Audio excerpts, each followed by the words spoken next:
ରାହୁ କେତୁ ଚଳନରେ କର୍କଟ ରାଶି ଜାତ ବ୍ୟକ୍ତିଙ୍କର ରହିଥିବା ଅଶୁଭତ୍ୱକୁ ଦୂର କରି ଶୁଭଫଳ ପାଇବା ନିମନ୍ତେ ନିୟମିତ ବ୍ୟବଧାନରେ ଶିବ ଅଭିଷେକ କରାନ୍ତୁ।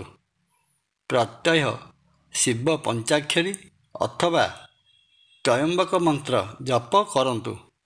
ସୁଫଳ ନିଶ୍ଚିତ ପାଇବେ। ଜୟ ଜଗନ୍ନାଥ।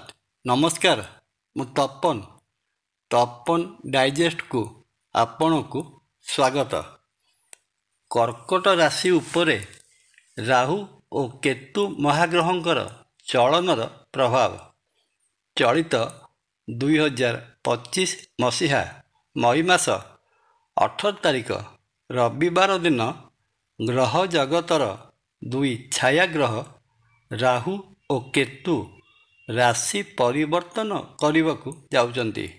ବର୍ତ୍ତମାନ କର୍କଟ ରାଶିର ନବମ ସ୍ଥାନ ମୀନ ରାଶିରେ ଅବସ୍ଥାନ କରିଥିବା ରାହୁ ଚଳିତ ମଇ ମାସ 18 ତାରିଖ ପରଠାରୁ କର୍କଟ ରାଶିର ଅଷ୍ଟମ ସ୍ଥାନ କୁମ୍ଭ ରାଶିରେ ଦୀର୍ଘ 1.5 ବର୍ଷ ବା 18 ମାସ ପର୍ଯ୍ୟନ୍ତ ଅବସ୍ଥାନ କରିବେ। ସେହିପରି କର୍କଟ ରାଶିର ତୃତୀୟ ଭାବ କନ୍ୟା ରାଶିରେ ଅବସ୍ଥାନ କରିଥିବା କେତୁ ମଇ ମାସ 18 ତାରିଖ ପରଠାରୁ 18 ମାସ ପର୍ଯ୍ୟନ୍ତ କର୍କଟ ରାଶିର ଦ୍ୱିତୀୟ ସ୍ଥାନ ସିଂହ ରାଶିରେ ଅବସ୍ଥାନ କରିବେ।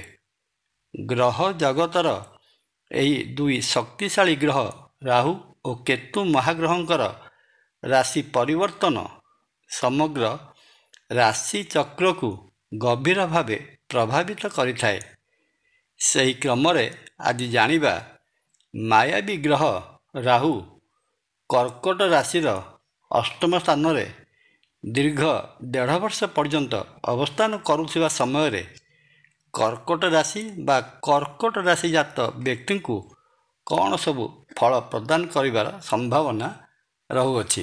ଗ୍ରହ ଜଗତର ସବୁଠାରୁ ଶକ୍ତିଶାଳୀ ଗ୍ରହ ରାହୁ ଆକସ୍ମିକ ଭାବରେ ଫଳ ପ୍ରଦାନ କରୁଥିବାରୁ ଏହି 18 ମାସ ସମୟ ମଧ୍ୟରେ ରାହୁ ମହାଗ୍ରହ କର୍କଟ ରାଶି ଜାତ ବ୍ୟକ୍ତିଙ୍କର ସ୍ୱାସ୍ଥ୍ୟ ହଠାତ୍ ବିଗାଡ଼ି ଦେବାର ସମ୍ଭାବନା ରହିଅଛି। ଅଷ୍ଟମ ସ୍ଥାନ ଆୟୁ ବା ନିଧନ ସ୍ଥାନ ହୋଇଥିବାରୁ ଏହି ସ୍ଥାନରେ ରାହୁଙ୍କର ଅବସ୍ଥିତି କର୍କଟ ରାଶି ପାଇଁ ବଡ଼ କଷ୍ଟପ୍ରଦାୟକ ସମୟ ରହିବ। ଆକସ୍ମିକ ଭାବେ ଦୁର୍ଘଟଣାର ଶିକାର ହୋଇପାରନ୍ତି। ଚାଲିଥିବା ସମସ୍ୟା ଗୁଡ଼ିକର ସମାଧାନ ହେବା ପରିବର୍ତ୍ତେ ଅତି ସାଧାରଣ ସମସ୍ୟାକୁ ରାହୁ ଜଟିଳ ସମସ୍ୟାରେ ପରିଣତ କରିଦେଇପାରେ। ଯେକୌଣସି କାର୍ଯ୍ୟ କରିବାକୁ ଯିବା ସମୟରେ ମନ ମଧ୍ୟରେ ଆଗ୍ରହ ଆଣିବା ପରିବର୍ତ୍ତେ ମନରେ ରହିଥିବା ଉତ୍ସାହକୁ କମ୍ କରିଦେବାର ନକାରାତ୍ମକ ପ୍ରଭାବ ରାହୁ ମହାଗ୍ରହ ସର୍ବଦା ପ୍ରଦାନ କରିଥାନ୍ତି। ତେଣୁ ଏହି ସମ୍ପର୍କରେ କର୍କଟ ରାଶି ଜାତ ବ୍ୟକ୍ତି ଆଗରୁ ସାବଧାନ ହେବା ଦରକାର। କର୍କଟ ରାଶିର ଅଷ୍ଟମ ଭାବ ଶନି ମହାଗ୍ରହଙ୍କର ରାଶି କୁମ୍ଭ ରାଶିରେ ଅବସ୍ଥିତ ରାହୁ କର୍କଟ ରାଶି ଜାତ ବ୍ୟକ୍ତିଙ୍କ ମନ ଭିତରେ ପାପ ଚିନ୍ତାଧାରା ଭର୍ତ୍ତି କରିପାରିଥାନ୍ତି। ଜୁଆ, ଲଟେରୀ, ଘୋଡ଼ା ଦୌଡ଼ ଭଳି ଚୌର୍ଯ୍ୟ କ୍ରୀଡ଼ା ପ୍ରତି ବ୍ୟକ୍ତିକୁ ପ୍ରଲୋଭିତ କରିବାର ସମ୍ଭାବନା ରହିଅଛି। ତା ସହିତ ବ୍ୟକ୍ତିର ସାମାଜିକ ସମ୍ମାନ କ୍ଷୁଣ୍ଣ ହେବା ସହିତ ବ୍ୟକ୍ତିକୁ ନିନ୍ଦା, ଅପବାଦ ଓ ଅପଯଶ ପାଇଲା ଭଳି ଅବସ୍ଥା ସୃଷ୍ଟି କରିବାରେ ଅଷ୍ଟମ ରାହୁ ସମ୍ପୂର୍ଣ୍ଣ ସିଦ୍ଧହସ୍ତ। କେବଳ ସେତିକି ନୁହେଁ, ଅଷ୍ଟମ ଭାବସ୍ଥ ରାହୁ ବ୍ୟକ୍ତିକୁ ତନ୍ତ୍ରମନ୍ତ୍ର ପ୍ରତି ବିଶ୍ୱାସ ଜନ୍ମାଇ ମାରଣ କ୍ରିୟା କରାଇବାର ମଧ୍ୟ ନଜିର ଅଛି।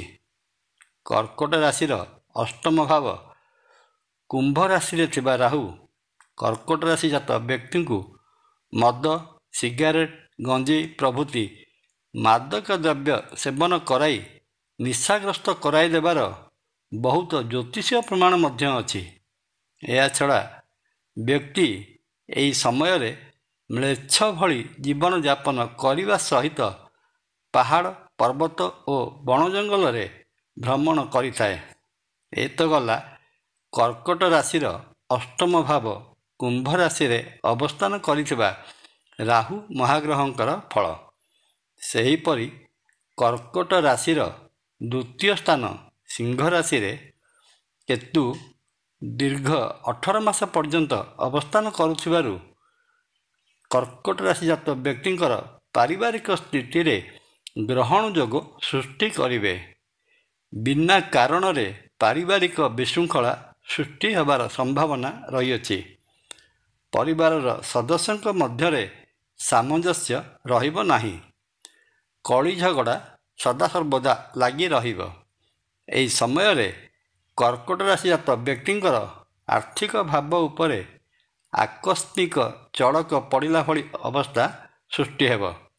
ଯେତେ ରୋଜଗାର କଲେ ମଧ୍ୟ ସର୍ବଦା ଆର୍ଥିକ ଅନାଟନ ଲାଗି ରହିବ। ନିଜ ବାଣୀ ବା କଥାକୁ ଅନ୍ୟମାନେ ଠିକ୍ ଭାବରେ ବୁଝି ନ ପାରି ଅଯଥା ଦୋଷାରୋପ କରିପାରନ୍ତି। ଏ ତ ଗଲା ରାହୁ ଓ କେତୁ ଚଳନରେ କର୍କଟ ରାଶି ପାଇଁ ଦୀର୍ଘ 18 ମାସର ସମ୍ଭାବ୍ୟ ଜ୍ୟୋତିଷୀୟ ଫଳାଫଳ।